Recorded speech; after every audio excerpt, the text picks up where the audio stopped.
सिखावै दंफां मिल खुलिनायखौ हमनो मोनदों टिपकाय पुलिसजों लोगोसे फरेस्ट बिफाना।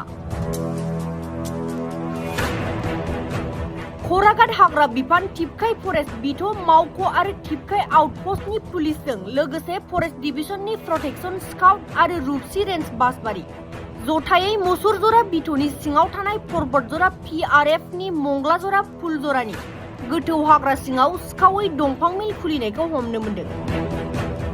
नंगौ, क'क्राझार जिल्ला बतझर महकुमानि मंगलाजरा फुलजरा साखाथिनि गुदु हाग्रा अरननि सिङाव मोननो हादों गोबां साल दंफांनि थुख्रा आरो बे दंफां थुख्राखौ हाफ्लेग्रा मेसिनबो बोखांनो हादों टिपकाय पुलिसजों लोगोसे फरेस्ट बिफाना।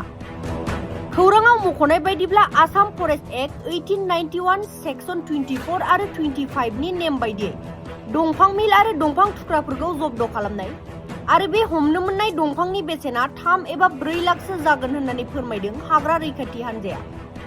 आरो दा हमनो मोननाय दंफां थुख्राफोरखौ हाग्रा बिफाना रुपसि फरेस्ट रेन्ज बासबारियाव लाबोयो।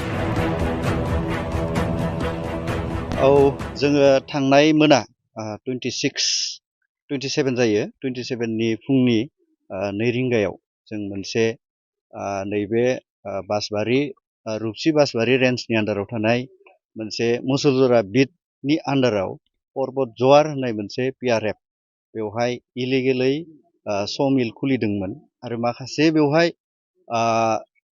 साल गेदेर साल बेसेन गोसा बिफां बेखौ बेवहाय जमा खालामदोंमोन आरो गोबाव साननिफ्राय बधय बे जायगायाव हाखावनाय, बेनिफ्राय माल रोगानाय, काट सिराय काट रोगानाय बेफोर निस्सय जाबाय दंमोन।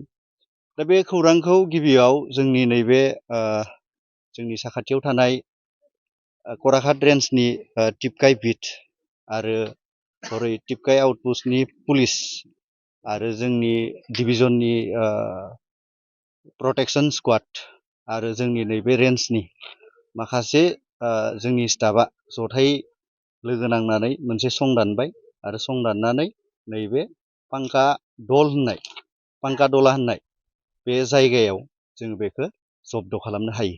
दा बेवहाय जोङो मोनबाय जे मोनसे इलिगेल स'मिल आरो जोङो माखासे नैबे गंब्रैसो ट्रेक्टर मालजों जब्द खालामना दोन साल गेदेर बिफां। दा जिखिनि खामानि उनाव सोलिगोन बेखौ जोङो इनभेस्टिगेसनखौ बेखौ नायबिजिरगोन आसलथे बे मिला सोरनिमोन, सोर इलिगेलै बेखौ बेवहाय फसंना दोन्दोंमोन सिखावै, जों बेखौ मिन्थियाखैमोन आरो मिन्थिनानै दा जों जिहेथु मिन्थिबाय, दा बोखांनो जों हाबाय, बेखौ जोङो इनभेस्टिगेसनखौ जों सोलिबाय थागोन।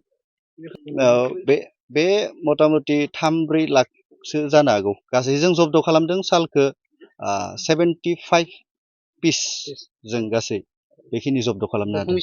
दंफां मेसिन बेखौथ' स'मिल होनना बुंदों आङो, बे दंफां मिल जों जब्द खालामनो हादों।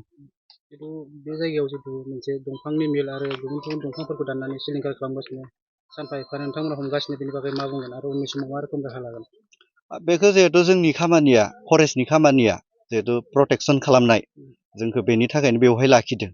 बे हिसाबै जोङो दिनै सान मोना खुनु जों जिरायनाय गैयालासिनो डिउटि मावबाय थानायनि थाखायनोथ' दिनै गेदेरथार मोनसे जब्द खालामनो जों हादों। आरो दा फिउचाराव जों बेखौनो मावलांबाय थागोन आरो माखासे जोंहा जिहेथु गोजौ लेभेलनिफ्रायबो माखासे जोंनाव अर्डार फैदो, बे अर्डार हिसाबै डिपार्टमेन्टनि रुल हिसाबै जों बेखौ मावगोन। दा बेवहाय जोङो आसाम फरेस्ट एक्ट 1891 24-25 सेक्सन बायदियै जोङो दंफांखौ जों जब्द खालामबाय आरो माखासे स'मिल दं जिहेतु बे इलिगेलमोन, बेखौबो जोङो सेंसन बायदियैनो सिज खालामनाय जाबाय।